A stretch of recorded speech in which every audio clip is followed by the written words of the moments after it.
Rome, capital of an empire, home to emperors, philosophers, and zoos. Beneath the marble forums and sunlit temples lies a hidden world. A world of rot, waste, rats, and ruin. This is the story of those who kept the eternal city from drowning in its own filth, and of the ancient, stone artery they dared to crawl through to do it. Welcome to the Cloaca Maxima. And good luck surviving it. The Romans were obsessed with order, of roads, water, laws, and waste. Their cities boasted aqueducts, public baths, and latrines for tens of thousands. But when you flush a problem underground, someone still has to go down and clean it. Meet the forgotten few. Slaves, laborers, and convicts who kept the system running. By torchlight, with bare hands and blind courage, they crawled deep into the belly of the beast. The Cloaca Maxima, Latin for greatest sewer, was one of Rome's oldest and most vital public works. Without it, the empire would have drowned in its own glory. But what did it actually take to work down there? In this episode, we're going to show you how to be a Roman sewer cleaner. And maybe, just maybe, how to survive it. Inside Rome's gut, the Cloaca Maxima. Before we go any further, before we crawl on hands and knees through this ancient artery of waste, we need to understand what exactly we're dealing with. This is the Cloaca Maxima, one of the oldest surviving monuments of Roman engineering. Built over 2,500 years ago, long before the Colosseum or the Pantheon, the Cloaca began as a drainage ditch to dry out the marshes that would become Rome's Forum.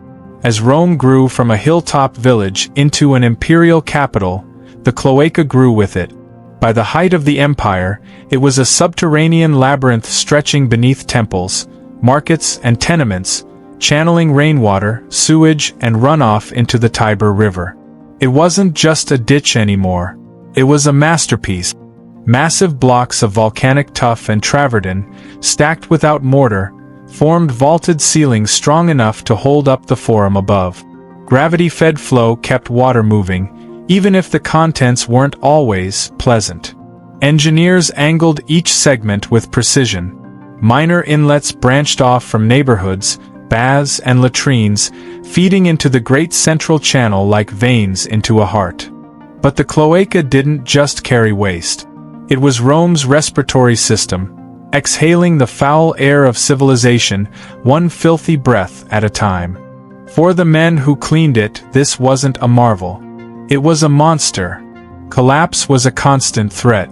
After centuries of use, bricks buckled. Vaults crumbled. A single misstep could mean being buried alive beneath thousands of tons of stone, and worse, waste. Then there were the gases. Toxic pockets of methane and sulfur that could suffocate with one breath. Rats the size of dogs, bred fat on scraps from markets above, darted through the sludge, sometimes attacking weakened men. And then, the floods. In heavy rain, the Cloaca could become a death trap. Stormwater surged from every drain and pipe, turning tunnels into raging underground rivers. Men were swept away, drowned in the very waste they were sent to manage. This job wasn't for the weak. It wasn't even for the brave. It was for the desperate, the enslaved, the criminal, the expendable. And they weren't just walking into filth. They were walking into history. Rome's sewer slaves, life as a Foricarii. So who, exactly, kept Rome's bowels from bursting? They were not engineers, not citizens, often, not even free men. Rome had a name for its sanitation workers, Foricarii. Literally, men of the latrine. But most of these men never heard the title spoken aloud. Because most were slaves, indentured laborers, or criminals working off their sentences in the worst way imaginable. The job was brutal, thankless, and hidden, both literally and socially. These men were ghosts of the empire, keeping its streets clean while being treated as disposable. In wealthier cities, some cleaners were employed by the curators cloacrum, official overseers of sewers. But even then, the labor itself was outsourced to the bottom rungs of Roman society. Sometimes even condemned prisoners. A Roman sewer cleaner didn't have much. A torch to see in the choking blackness. A crooked staff, used to prod blockages, fish out debris, or defend against rat. A scraper, to clear hardened filth from tunnel walls. And if he was lucky, a rope harness. Not for safety, but to let someone above haul him out if they could hear his screams. There were no masks, no gloves, no boots. Just a cloth to dull the stench, soaked in vinegar to combat the miasma, and a will to survive the shift. At dawn, before the streets bustled, the Foricarii descended. Their job: navigate narrow tunnels by torchlight, pull out clogs of trash, bones, rotting vegetables, sometimes bodies, clear the channels beneath the public latrine or communal toilet. And most important, keep it moving, because stagnation meant backup, and backup meant plague. Rodents were everywhere, grown bold on the refuse of a million people. And if the rats didn't get you, the fumes might. Carbon dioxide pocket, methane, hydrogen sulfide. One deep breath in the wrong place and you'd collapse. No one would hear you over the rush of water. The work was slow torture. The air was poison. The water teeming with parasites. The walls crusted with what Rome had digested.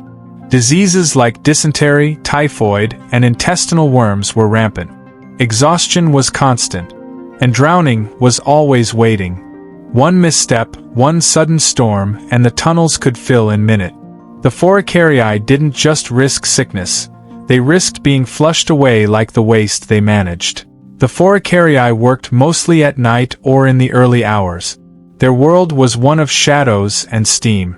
But occasionally, they left behind signs that they existed. It was called Latrinalia, toilet graffiti. A mix of profanity, poetry, and prayer etched on the walls of Rome's public toilets, or latrine. Some were obscene. Others begged for protection. One reads, "May Fortuna not forget us down here." It was the closest thing to a tombstone some of these men ever had. They worked in the underworld, Rome's real underworld. Out of sight, out of mind.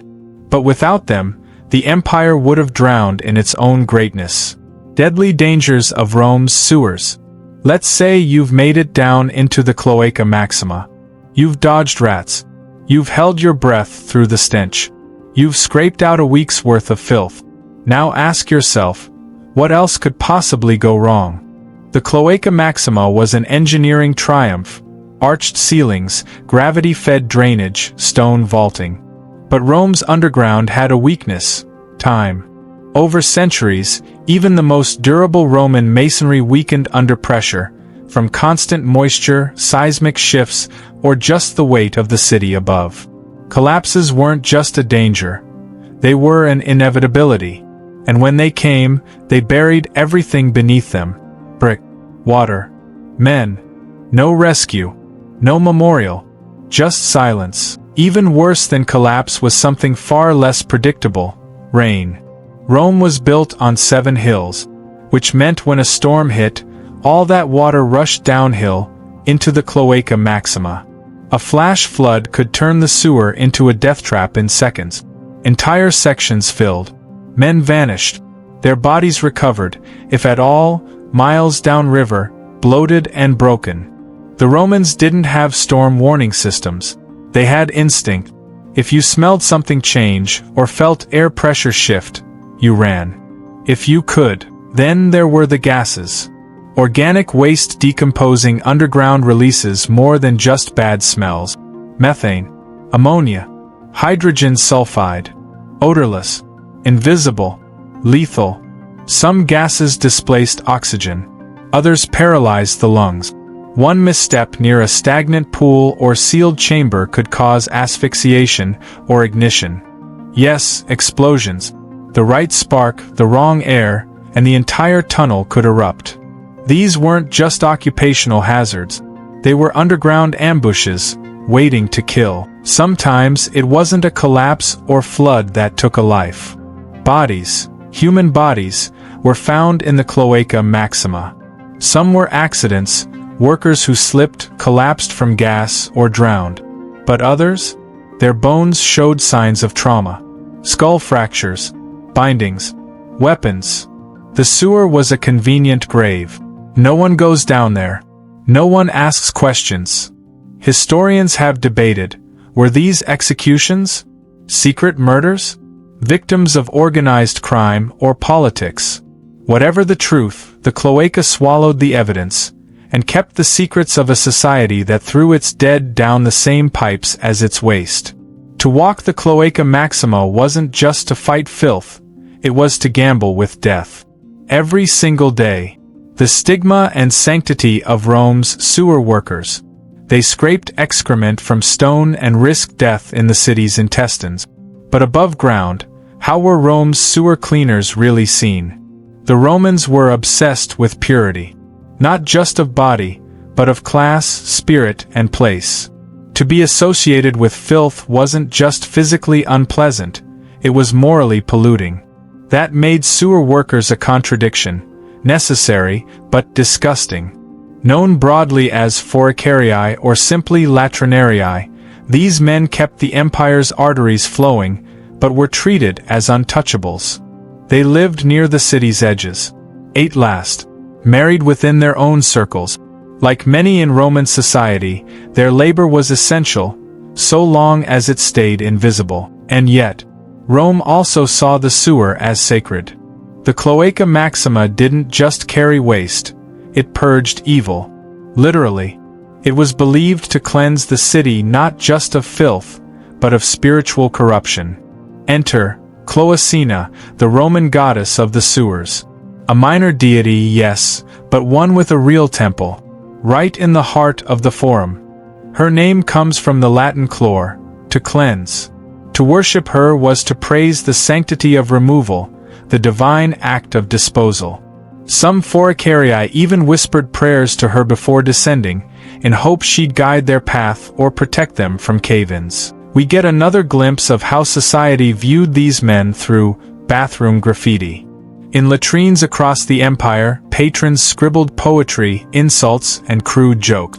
Some were toilet humor, others social critique. One reads, "I pity the man who carries the shit of others and eats bread from a trench."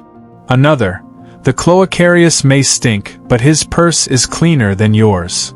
There was disdain, but also backhanded respect. A grudging acknowledgement that while sewer men lived low, they served high purpose. So were they mocked? Yes. Shamed? Often. But entire cities would grind to a halt without them.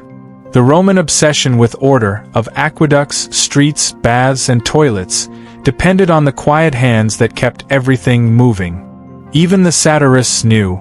It was easy to scoff at sewer cleaners, until the filth backed up into your atrium. In Rome, purity was prized, but purifiers were reviled. The Foricarii were both filth and salvation. Jokes were made at their expense.